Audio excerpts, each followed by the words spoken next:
오늘 본문에 보면 두 사람의 모습이 대조적으로 그려지고 있는 걸 봅니다. 압살롬의 죽음의 소식을 듣고 슬퍼하는 다윗과 또 그런 다윗에 대해서 불쾌하게 생각하는 요압의 모습이 대조적으로 그려집니다. 결국 요압이 다윗을 찾아가죠. 그리고는 다윗에게 섭섭하고도 불쾌한 마음을 전합니다. 그게 5절과 6절의 내용입니다. 요약해 보면 이런 겁니다. 오늘 우리가 목숨을 걸고 왕과 왕의 자녀들과 또 왕의 처첩들의 목숨을 구했는데 오늘 우리가 한 일이 부끄럽게 느껴진다. 차라리 우리가 다 죽고 압살롬이 살았으면 왕이 다윗 당신이 더 좋아했을 것 같다. 우리가 착각했다. 뭐 이런 얘기입니다. 결국 다윗의 그런 반응이 불만이라는 거죠. 그죠? 다윗의 그런 반응이 마음에 안 든다는 거예요. 그리고는 뭐라고 마지막에 얘기를 합니까? 만일 왕이 지금 즉시 나가서 부하들을 위로해 주지 않고 격려해 주지 않는다면 다 당신을 떠날 거라고. 그러면 왕이 태어나서 지금까지 겪은 그 어떤 불행보다도 더 큰 불행을 당하게 될 거라고. 사실상 이거는 충언이 아니라 협박이죠. 요압이 왜 이렇게 불만을 갖고 있습니까? 이겁니다. 자신들보다 죽은 압살롬을 더 중요하게 여기고 귀하게 여긴다.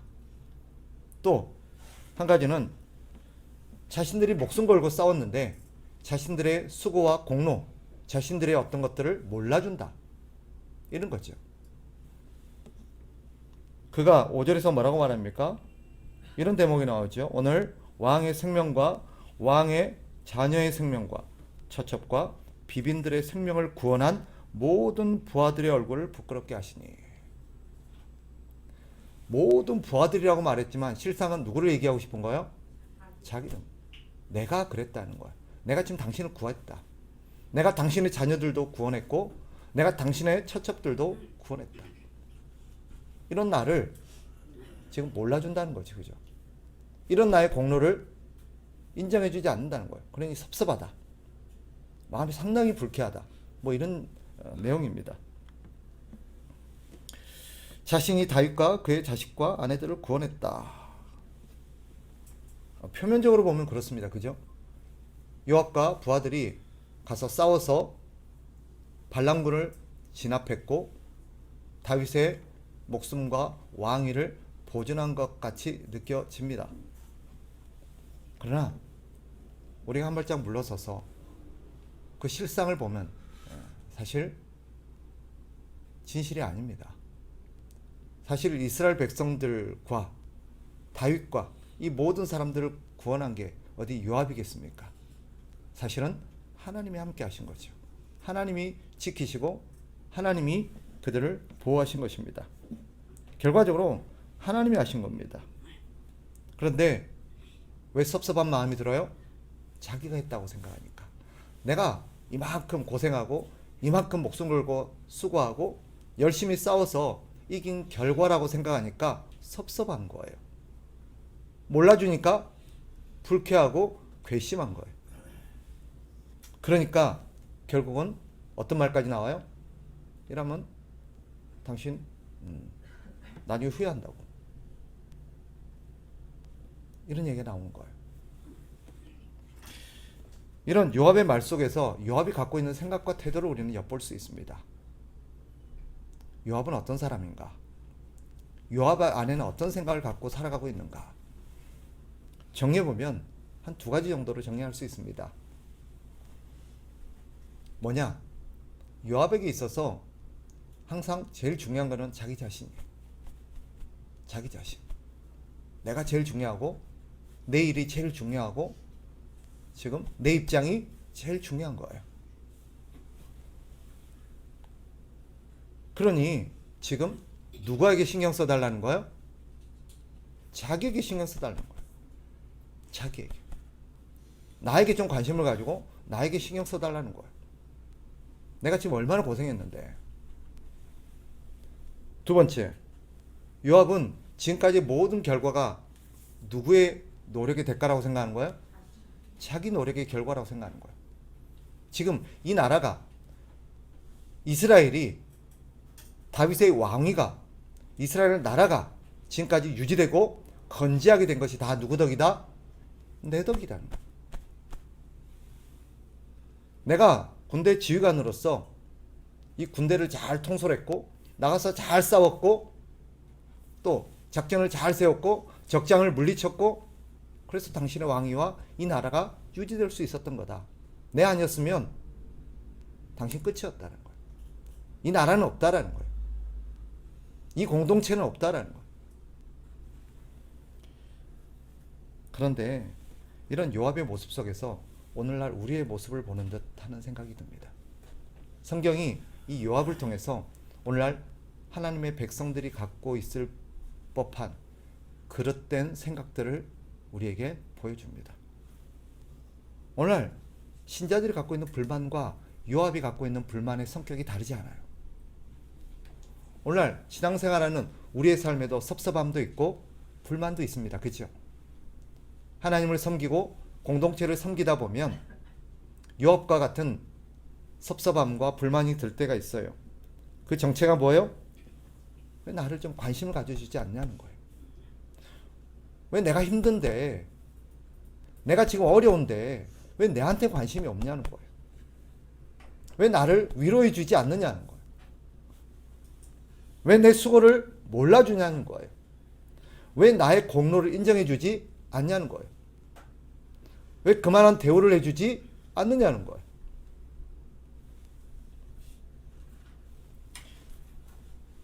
그러나 오늘 하나님께서 이 요압을 통해서 우리에게 깨우쳐 주는 게 뭐예요? 사실 우리가 지금 중요한 걸 잊고 산다라는 거예요. 그 중요한 걸 잊고 사니까 이런 요압과 같은 태도가 나오고 그런 섭섭함과 서운함과 불쾌함이 든다는 거예요. 우리가 뭘 잊고 살까요? 오늘날 신자들이 이 중요한 사실 한 가지를 망각하고 사니까 그 망각에서부터 모든 문제가 발생하기 시작하는 거예요. 그게 뭐냐? 우리가 항상 입에 달고 사는 건 하나님의 은혜입니다. 하나님의 은혜.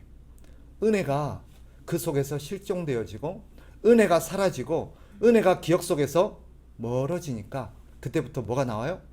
자기가 나오고 자기 공로가 나오고 자기 가치가 자꾸 드러나는 거예요. 성경이 우리에게 처음부터 끝까지 강조하는 게 뭐예요? 모든 것이 하나님의 은혜다. 우리 맨날 노래하잖아요. 모든 것이 은혜. 하나님의 은혜. 노래하면서도 항상 우리의 의식 속에는 하나님의 은혜로 우리가 살아가고 있고 하나님의 은혜로 이 모든 결실이 주어졌다는 것을 사실 동의하고 있는지 생각하고 있는지를 의심케 하는 반응들이 나타나는 거예요. 요압처럼. 여러분 기억하시는지 모르겠는데 요압은 항상 전쟁에 나가서 군사들에게 함께 전쟁에 나가자 하면서 항상 입에 달고 있는 말 한 가지가 있습니다. 그게 뭔지 알아요? 다시 성경을 쭉 보시면 요압은 전쟁에 나갈 때마다 하나님이 우리와 함께 하실 거다. 하나님이 우리를 도우시면 이길 거다. 라고 말합니다. 그런데 전쟁이 이기고 나면 항상 누가 남죠? 자기만 남아요. 모든 걸 다 내가 한 것 같아요. 자기가 군 지휘관으로서 내가 잘했기에 내가 앞에서 제대로 했기에 내가 아니었으면 항상 그것만 남아요. 시작할 때는 답이 안 보이고 어려울 때는 하나님밖에 없습니다. 하나님의 은혜가 필요합니다. 시작할 때는 항상 그렇게 시작해요. 근데 끝나고 나서 일이 잘 풀리고 나고 좋은 결과가 나면 누가 한 거예요? 그때는 내가 한 거예요. 내가 한 거예요. 만약에 잘 안 됐으면 어쩔까요? 그때는 어떻게 생각해요? 하나님이 안 도와주셨다는 둥. 하나님이 나와 함께 하지 않았다는 둥. 하나님이 나를 지키지 않았다는 둥. 그러면서 하나님을 향해서 섭섭한 마음과 불쾌한 마음을 드러냅니다. 성경이 우리에게 가르치는 것. 구원하신 분은 누구시다? 하나님이시다. 하나님이 우리를 구원하시고 우리를 살리셨다. 똑같은 사건이었어요. 압살롬의 반역이 있었고 이스라엘 백성들, 다윗을 포함한 백성들은 사실은 아주 난처하고 위급한 상황에 놓여 있었습니다. 그런데 전쟁에서 승리했고 압살롬은 죽었습니다. 이 압살롬의 죽음에서 요압은 승리를 보았고 기쁨을 보았습니다. 그런데 똑같은 결과를 놓고 왜 다윗은 슬퍼할까요? 다윗은 압살롬의 죽음에서 자기의 죄를 보았기 때문입니다. 자기가 희생되었어야 되는데 자기 죄로 말미암아 희생된 사람을 보았기 때문입니다.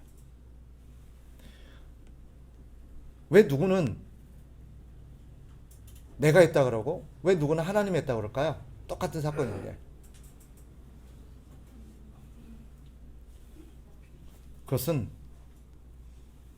누가 했느냐, 누구의 결과냐, 이 전쟁에 승리하기 위해서 어떤 대가가 치러졌느냐, 자신들이 구원받고 살기 위해서 어떤 대가가 치러졌느냐를 아는 것과 모르는 것의 차이요, 깨닫는 것과 못 깨닫는 것의 차이입니다.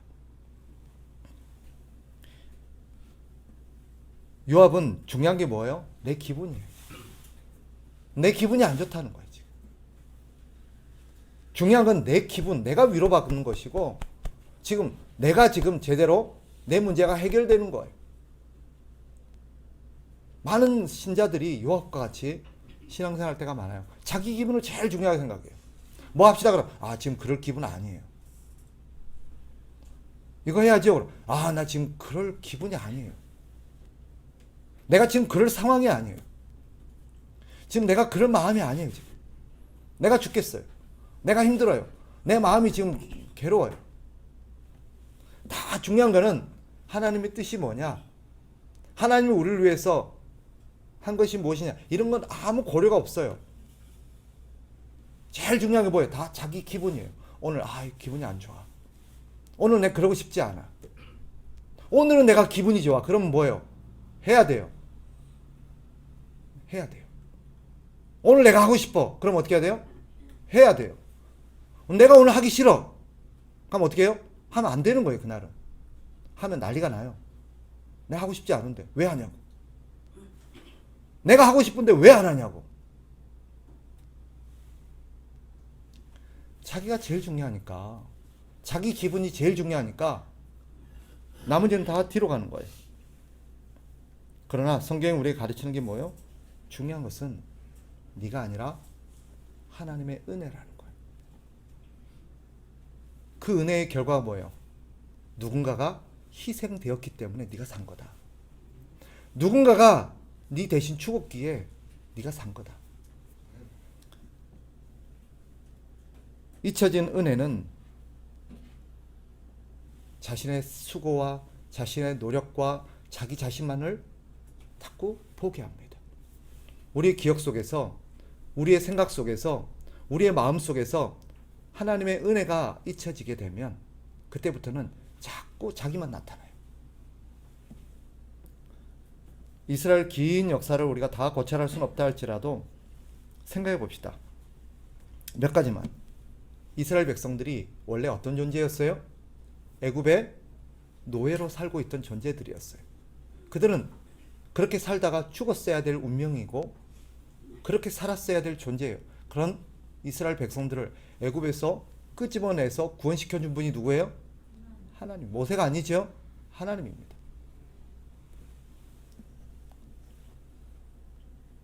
그 은혜를 망각하고 광야에서 불평하고 원망하고 하나님을 향해서 온갖 불만을 쏟아냈던 사람들이 이스라엘 백성들입니다.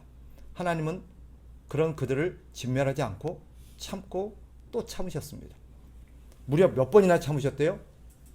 10번이나 참았대요. 10번이나. 10번이나 하나님께서 참으셨다라고 말합니다.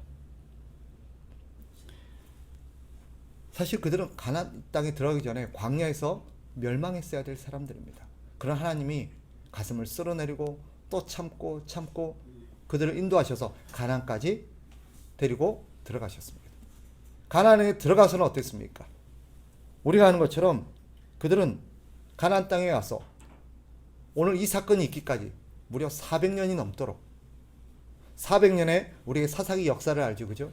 400년이 넘도록 그들은 하나님을 배신했고 우상을 섬겼고 악을 일삼았습니다. 그러나 하나님은 그 세월도 참고 용서하셨습니다.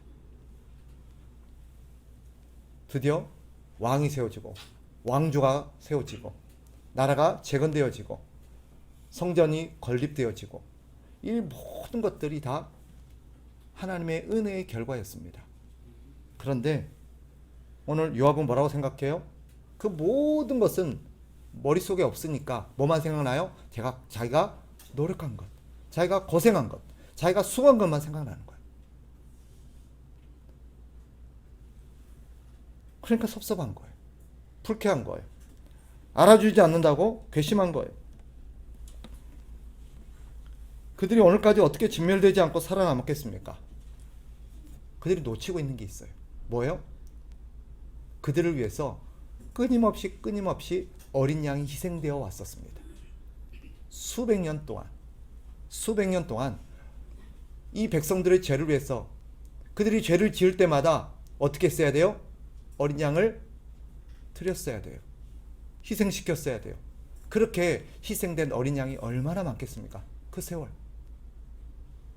그런 자기들 대신해서 죽었던 수많은 제물들, 수많은 어린 양의 희생을 그들은 생각질 않아요.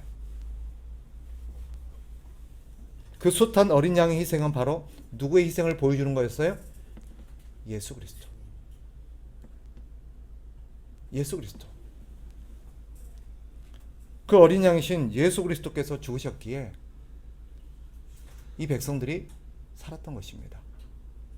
오늘까지 올 수 있었던 것입니다. 사실 그날 어린 양이 죽었던 그 자리는 누가 죽었어야 돼요? 자기 자신이 죽었어야 될 거예요. 그런데 그날 그 자리에 나 대신 누가 죽었어요? 어린 양이 죽었어요. 어린 양이. 근데 그런 거는 생각지 않아요. 그런 거는 까마득하게 잊어버리고 그런 하나님의 은혜가 우리 삶에 얼마나 컸는지는 다 잊어버리고 내가 고생한 거, 내가 수고한 거. 물론 요압의 말이 틀린 건 아니죠. 목숨 걸고 싸웠어요. 열심히 싸웠어요. 수고했어요. 전쟁에 이기는데 요압이 분명히 쓰임 받았어요. 그러나 어디 그 결과가 자신의 노력의 결과입니까? 오늘 요압처럼 생각하는 그리스도인들이 너무 많아요. 하나님 앞에 헌금을 드리고 봉사를 하고 여러 가지 헌신하는 우리 성도들, 그렇게 하나님 앞에 헌신할 때면 뿌듯함도 있겠지, 그죠? 내가 하나님 앞에 이렇게 드릴 수 있고 하나님을 위해서 수고할 수 있고 헌신할 수 있는 것들, 뿌듯함이 있죠. 그러나 진정한 하나님의 은혜를 아는 사람이라면 그것을 드리면서도 이것이 누구의 은혜라는 걸 알아요? 하나님의 은혜라는 걸 알아요. 그래서 자랑할 수가 없어요. 오히려 이것을 드릴 수 있는 것이 그저 감사할 뿐이고 하나님 앞에 헌신할 수 있는 것이 그저 감사할 뿐이에요.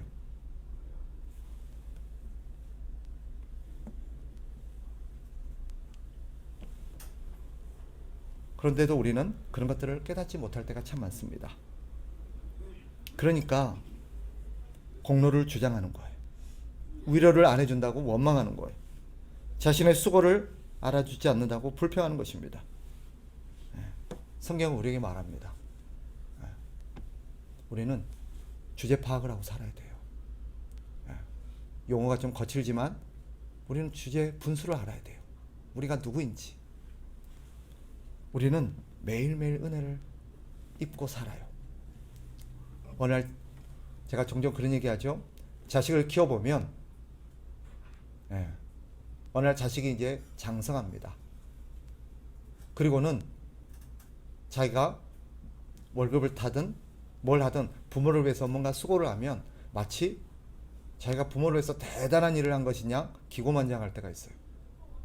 그리고 부모에게 뭔가를 해주고 나면 그 다음에 부모님이 자기의 밥을 제대로 안 차려준다든지 반찬을 제대로 맛있는 걸 안 해준다 그러면 어떻게 합니까? 상당히 짜증을 내죠. 그죠? 짜증을 내요. 지금까지 지를 키우고 지를 돌보고 지를 먹인 그런 것들은 아무런 생각이 없어. 자식들은 그냥 지 스스로 큰 줄 알아요. 자기 힘으로 큰 줄 알아요. 자기가 태어나서 오늘까지 얼마나 숱한 눈물이 있었고 수고가 있었고 희생이 있었는지 그들은 몰라요. 어느 날 자기가 부모를 위해서 뭐 하나 하고 나면 마치 대단한 일이라도 한 것이냐 그렇게 막 큰 소리를 칩니다. 그리고 마치 부모에게 뭘 맡겨놓은 것이냐 제대로 대우를 안 해준다고? 제대로 뭘 안 준다고? 여기 있는 우리 뭐 태성이나 예슬이나 뭐 이런 애들은 안 그러겠죠? 예원이 또 뭐 영원이 이런 애들은 안 그럴 거라고 저는 생각해요. 근데 부모에게 뭐 안 사준다 그러고 뭐 용돈 많이 안 준다 그러고 맛 좋은 거 옷 안 사준다 그러고 신발 안 사준다 그러고 막 짜증을 내고 성질을 내요. 사실 얼마나 기가 막힙니까? 네, 그 모습을 보면서 우리는 깨달아요. 아, 우리가 하나님께 그렇게 하고 있구나. 우리가 하나님께 그렇게 하고 있구나. 지금까지 하나님께서 우리를 살리시고 돌보시고 인도하시고 오늘까지 왔어요. 근데 하나님을 위해서 우리가 뭐 수고 좀 한 것 같으니까 우리가 어떻게 해요? 하나님 앞에 자기 안 알아준다고 섭섭하다고